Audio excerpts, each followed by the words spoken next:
Lore entry, Crown Splitter. Our enemies think themselves gods and kings. Show them the error of their ways. Callisto Kin. A cargo carrier was parked outside of a short-stack residential building. Refracted light from the aura of the traveler scattered shadows on the street in unusual ways, but no one was paying attention to the shadows today. The war clack of 2 decommissioned Generation 1 rejects carrying an antique chase launch echoed down the street. The machine noise was met with the laughter of children pursuing them in amused delight. These rejects no longer wore the Vanguard insignia. Instead, they displayed a serial number and the logo for a long-term storage company. "Come on, kids, stay out of their way," warned a tall, broad-shouldered woman in a worker's jumpsuit. She wore the same logo as the rejects, the name Sonia embroidered on one sleeve. "How are we doing in there?" she called into the foyer. "2 more chairs, the armor, and then we gotta call the forces of the city about all the munitions," answered another mover inside the building.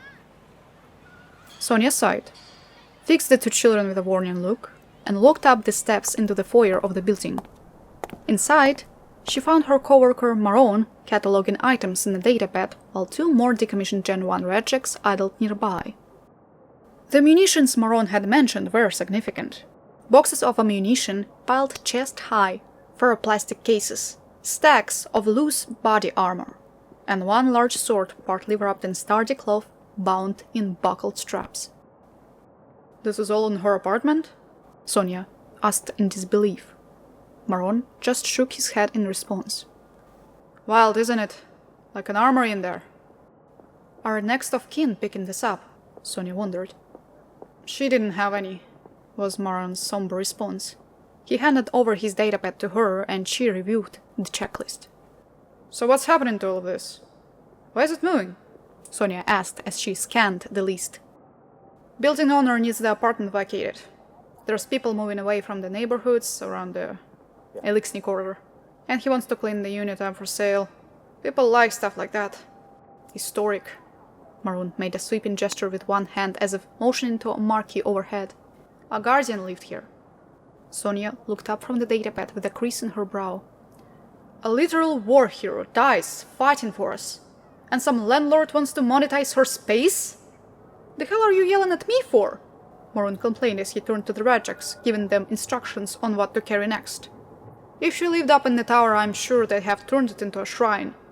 But she didn't, and they won't." He didn't wait for a response and followed the rejects as they carried an armoire out onto the street. Sonia, left with her thoughts, looked down at the datapad again. She brushed her thumb over an item, swiped left, and then down. "Do you want to delete this item?" Sonia clicked the green check mark.